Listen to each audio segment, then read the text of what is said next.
Hello, YouTube. Humans always look for new energy sources. But let me ask you, what aggregates for energy storage do you know? If you conduct such a survey, then most will remember only batteries.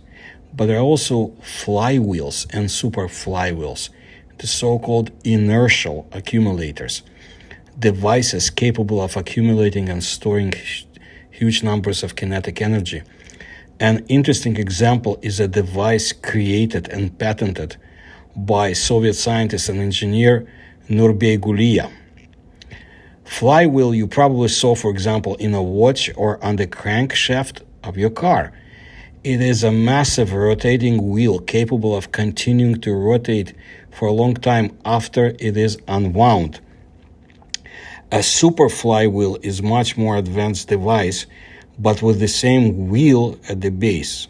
In order to minimize friction losses during rotation, the super flywheel wheel is placed in a vacuum casing and or is located on magnetic suspensions. Approximately this was the design proposed by Gulia back in 1964 and described in as much detail as possible in his book Inertial Energy Accumulators. The scientist created several variants of his super flywheel, which could accumulate braking energy or be powered directly from an electric motor and give the accumulated inertia with the highest efficiency, 98%.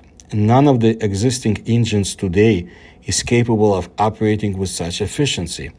As for the energy that this super flywheel is able to accumulate, it is many times more than even a modern rechargeable battery of a similar size and mass can store. For example, a 150 kilogram super flywheel assembled from modern composite materials is capable of providing a passenger car with up to 2 million kilometers of travel.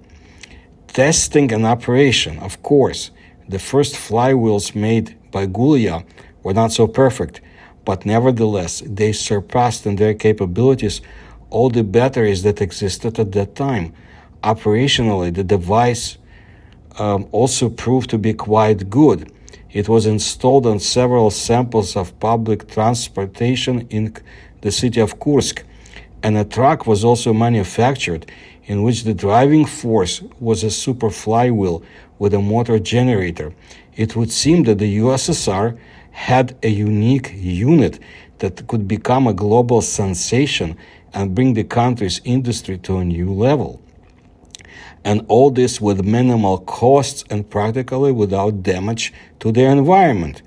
But in the early 1970s, the Soviet government funding for the project was curtailed, and Gulia's repeated attempts to promote it independently did not find a response from the Soviet government. And why not? Well, Yevgeny Zolotov in the book The Curse of Accumulation, or Why Is It Not Heard About the Super Flywheel, said that the initiator of the closure of the project was first the Ministry of Industry of the USSR, and later it was supported by the top officials of the KGB, the Soviet secret police. At the turn of the 1960s and 1970s, gasoline in the Soviet Union cost a penny, and therefore no one simply wanted to spend money on the introduction of a super flywheel. And since 1973, due to the oil crisis, the cost of oil has increased more than 4 times, and Gulia's invention has turned from unnecessary to harmful. After all, if it got to Europe or the United States, they would simply stop buying Soviet oil. The most serious threat to the Soviet state security, because what else did they have? If a super flywheel is wound from such a material as carbon nanofiber, then its specific energy will be thousands of times more than the most promising batteries. So again, remember, that means that on a such a storage device weighing 150 kilogram, a passenger car will be able to travel 2 million kilometers from one charge, more than the chassis can withstand. That is theoretically, it is already possible to create cars that would not require any fuel during their entire service life, according to Norbert Gulia. Are there any cars already equipped with super flywheels? Yes, there are. Even if these cars are not yet produced in series, like Volkswagen, for example, but they exist. They work, they drive, and they surprise everyone. So there is an American car, if I'm not mistaken. It's a smaller two-seater Flywheel-Mobile built by American scientist David Rabenhorst. Also, I believe there are other productions, but let's try to understand the device of so-called flywheel-mobiles using this example. The super flywheel is the flywheel connected to the shaft of the accelerating electric motor, and the electric motor is placed in an air environment so that it cools better, and the super flywheel is in a vacuum, so there is no unnecessary energy loss. At the outlet of the vacuum chamber, the shaft is sealed with a magnetic seal. In principle, it is even possible to cut the shaft and remove the rotation from the vacuum with special magnetic couplings. The other end of the super flywheel shaft is connected to a reversible hydraulic pump, which can also work in the hydraulic motor mode. There are such hydraulic machines. The liquid oil from the hydraulic pump through the distribution, or what is the same thing, through the control mechanism of the Flywheel-Mobile, is fed into the 4 small hydraulic machines built into the wheels of the Flymobile. Thus, all the wheels of the super Flymobile are driving, and this is very good. This super Flymobile or automobile accelerates quickly, moves steadily without skidding. The vehicle does not have such familiar automotive parts as the clutch, gearbox, drive shaft, differential, axles, electric accumulators, starter, and generator.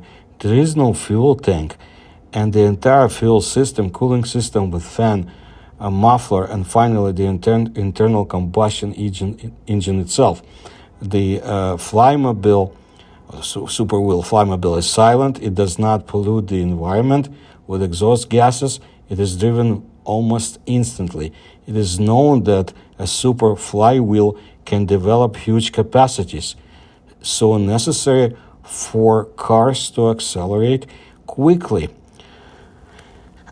Charging with energy or overclocking of a super flywheel is performed by turning on the overclocking electric motor into a network.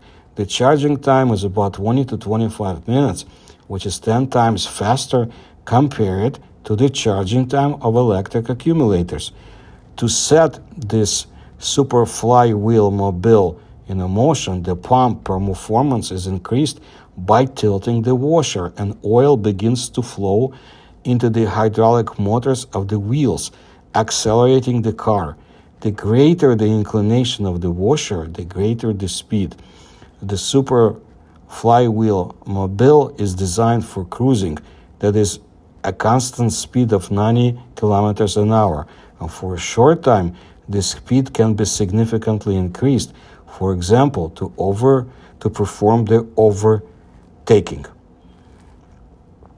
So that's what I wanted to let you know today. I think there's promise in this, and if somebody develops it, if they're allowed to develop such a machine further, it might solve a number of problems connected with the energy. And unfortunately, the Soviet state did not pursue it, but of course, they were not unique in their approach to such inventions in that land, because there was another Russian inventor, Lavrentiy Goldaryov, in 1876. He presented to the Ministry of Railways a machine that works without fuel, springs, and a drive. On the same balance with the load of gravity, the Goldaryov self-engine was equal in speed to steam engines and allowed them to be replaced on railways, steamships, and factories. The message about this invention was published the same year in the Russian magazine World Illustration in translation. But this technology also turned out to be unclaimed in the country, perhaps because it was able to significantly influence the fuel business. So that's where we are, a land of the lost inventions, unfortunately. Bright people, but they couldn't get far. And that's what I wanted to let you know today. I'll bring you more interesting stories about the development of Soviet science, and especially about the inventions that were ahead of their time, but never got anywhere, unfortunately, again. And if you can support my research, you can find ways to do it in the description to this video. Please tell others about my channel. Please subscribe. Please like my videos. Thank you for your attention to my work.